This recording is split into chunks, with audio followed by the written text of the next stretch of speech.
तो hi hello दोस्तों, welcome to my new video. तो आशा करता हूँ आप सब लोग ठीक होंगे और अपनी दवाइयाँ टाइम टू टाइम लेते होंगे।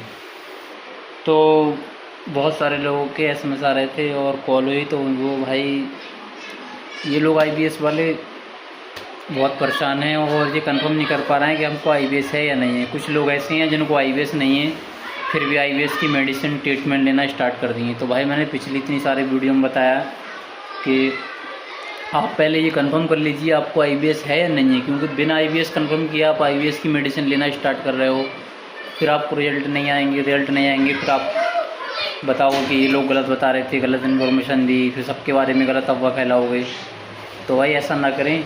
सबसे पहले आप ऐसे करें, आईबीएस को जो है कंफर्म कीजिए। आईबीएस कंफर्म नहीं होगा तो तुम लोगों को पता कैसे चलेगा, क्योंकि आईबीएस कंफर्म होना ही सबसे ज़्यादा इम्पोर्टेंट है। तो आईबीएस को कंफर्म करने के लिए अगर सीटी स्कैन और एंडोस्कोपी और कोलोनोस्कोपी सारे टेस्ट कराएं, सारे नॉर्मल आएँ, फिर भी आपको दिक्कत हो रही है, कॉन्स्टिपेशन हो रहा है, डायरिया हो रही है, ब्लोटिंग हो रही है, एसिडिटी हो रही है ज़्यादा से ज़्यादा, और एपेटाइट जो है आपकी लो हो रही है, तो आप फिर समझ लीजिए उसके बाद आपको आईबीएस है। क्योंकि आईबीएस में ये सारे सिम्टम्स होते हैं, एक्चुअली होते थे और होते भी हैं।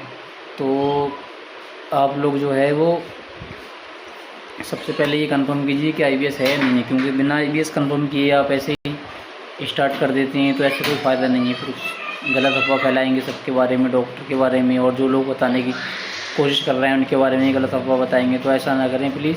सबसे पहले आप अपने डॉक्टर को दिखाएँ, गैस्ट्रो को दिखाएँ। गैस्ट्रो आपका कंफर्म करेगा, गैस्ट्रो से कंफर्म नहीं हो सकता है तो कमेंट करें, कमेंट में बता दें, तो आपको बताने की कोशिश करूँगा ज़्यादा से ज़्यादा। तो भाई यही है कि सबसे पहले तो आप सारे टेस्ट अपने करा लीजिए। ऐसे ही मुंह उठाकर आईबीएस का इलाज कराने डॉक्टर के पास ना जाइए, क्योंकि ऐसे ही जाओगे आप तो आपको कोई फ़ायदा नहीं मिलेगा, कोई आराम नहीं मिलेगा, फिर कुछ फ़ायदा नहीं है।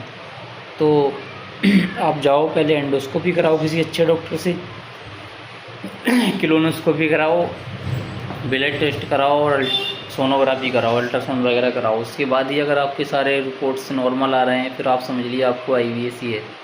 क्योंकि आईबीएस और आपको स्ट्रेस वगैरह एंजाइटी जितनी ज़्यादा हो रही है तो समझ लीजिए फिर तो आपको आईबीएस है। क्यों आईबीएस में ही ऐसा सब कुछ होता है, सारे रिपोर्ट्स फाइल जितनी भी है तुम्हारी गड्डी बनती रहती है, सब नॉर्मल आती रहती हैं, लेकिन आपको समझ में नहीं आता क्या है क्या नहीं है।